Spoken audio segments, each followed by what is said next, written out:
help me," thought the little man. "I fear he has been drinking. Mr. Finsbury," he said aloud; and Michael, without rising, turned upon him a countenance somewhat flushed, encircled with the bush of the red whiskers, and bestridden by the spectacles. "Capriccio in B flat, on the departure of a friend," said he, continuing his noiseless evolution. Indignation awoke in the mind of Pitman.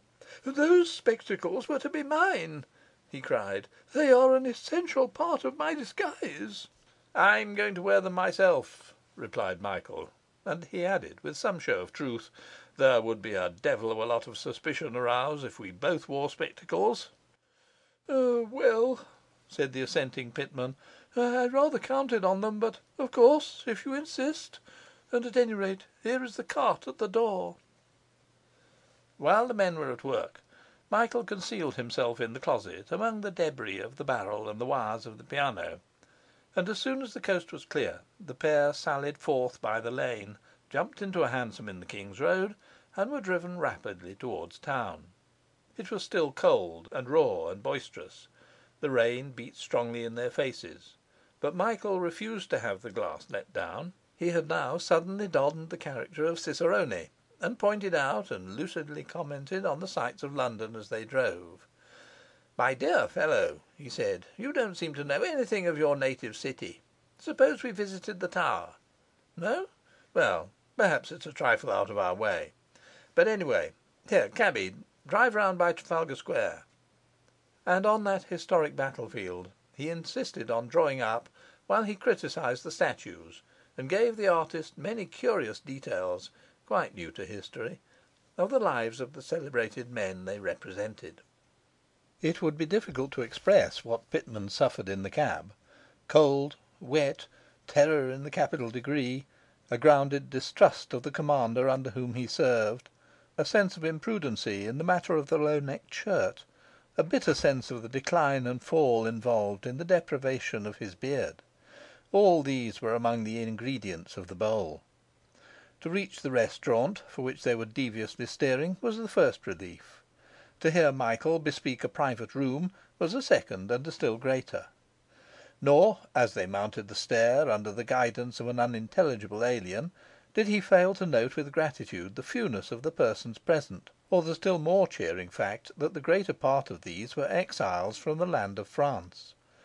It was thus a blessed thought that none of them would be connected with the seminary; for even the French professor, though admittedly a papist, he could scarce imagine frequenting so rakish an establishment. The alien introduced them into a small bare room with a single table, a sofa, and a dwarfish fire, and Michael called promptly for more coals and a couple of brandies and sodas. "Oh no," said Pitman, "surely not. No more to drink." "I don't know what you would be at," said Michael plaintively. "It is positively necessary to do something, and one shouldn't smoke before meals. I thought that was understood. You seem to have no idea of hygiene." And he compared his watch with the clock upon the chimney-piece. Pitman fell into bitter musing. Here he was, ridiculously shorn, absurdly disguised, in the company of a drunken man in spectacles, and waiting for a champagne luncheon in a restaurant painfully foreign. What would his principals think if they could see him? What if they knew his tragic and deceitful errand? From these reflections he was aroused by the entrance of the alien with the brandies and sodas. Michael took one, and bade the waiter pass the other to his friend. Pitman waved it from him with his hand. "Don't let me lose all self-respect," he said. "Anything to oblige a friend," returned Michael; "but I'm not going to drink alone. Here," he added to the waiter, "you take it." And then, touching glasses, "The health of Mr Gideon Forsyth," said he. "Mr Gideon Borsay," replied the waiter, and he tossed off the liquor in 4 gulps. "Have another," said Michael, with undisguised interest. "I never saw a man drink faster. It restores one's confidence in the human race." But the waiter excused himself politely, and, assisted by some one from without, began to bring in lunch. Michael made an excellent meal, which he washed down with a bottle of Heidsieck's dry monopole. As for the artist, he was far too uneasy to eat, and his companion flatly refused to let him share in the champagne unless he did. "One of us must stay sober," remarked the lawyer, "and I won't give you champagne on the strength of a leg of grouse. I have to be cautious," he added confidentially. "One drunken man, excellent business. Two drunken men, all my eye."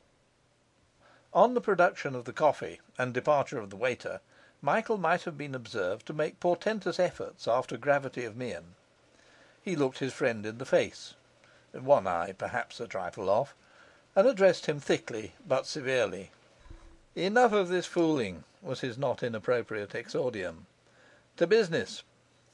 Mark me closely. I am an Australian. My name is John Dickson, though you mightn't think of it from my unassuming appearance. You will be relieved to hear that I am rich, sir, very rich.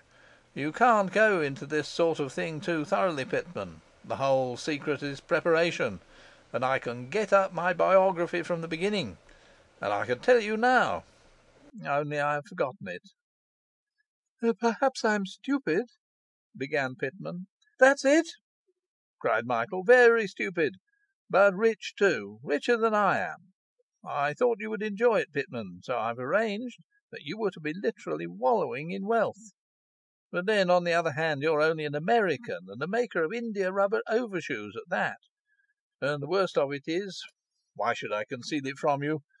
The worst of it is that you're called Ezra Thomas." "Now," said Michael, with a really appalling seriousness of manner, "tell me who we are." The unfortunate little man was cross-examined till he knew these facts by heart. "There!" cried the lawyer. "Our plans are laid, thoroughly consistent. That's the great thing." "But I don't understand," objected Pitman. "Oh, you'll understand right enough when it comes to the point," said Michael, rising. "There doesn't seem to be any story to it," said the artist. "We can invent one as we go along," returned the lawyer. "But I can't invent," protested Pitman. "I never could invent in all my life." "You'll find you have to, my boy," was Michael's easy comment, and he began calling for the waiter, with whom he at once resumed a sparkling conversation. It was a downcast little man that followed him. "Of course he is very clever, but can I trust him in such a state?" he asked himself. And when they were once more in a hansom, he took heart of grace. "Don't you think," he faltered, "it would be wiser, considering all things, to put this business off?" "Put off tomorrow what can be done today?" cried Michael with indignation. "Never heard of such a thing. Cheer up, it'll be all right. Go in and win. There's a lion-hearted Pitman." At Cannon Street they inquired for Mr Brown's piano, which had duly arrived, drove thence to a neighbouring mews, where they contracted for a cart, and while that was being got ready, took shelter in the harness room beside the stove. Here the lawyer presently toppled against the wall, and fell into a gentle slumber, so that Pitman found himself launched on his own resources in the midst of several staring loafers, such as love to spend unprofitable days about a stable. "Rough day, sir," observed one. "Do you go far?" "Yes, it is rather a rough day," said the artist; and then, feeling that he must change the conversation, "my friend is an Australian. He is very impulsive," he added. "An Australian?" said the other.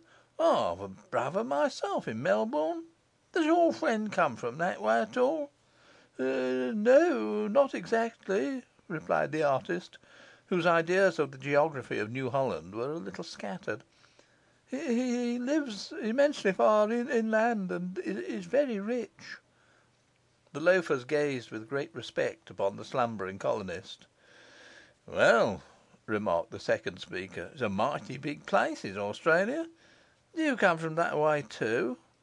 "No, I do not," said Pitman. I do not, and I don't want to," he added irritably; and then, feeling some diversion needful, he fell upon Michael and shook him up. "Hallo!" said the lawyer. "What's wrong?" 'The cart is nearly ready,' said Pitman sternly.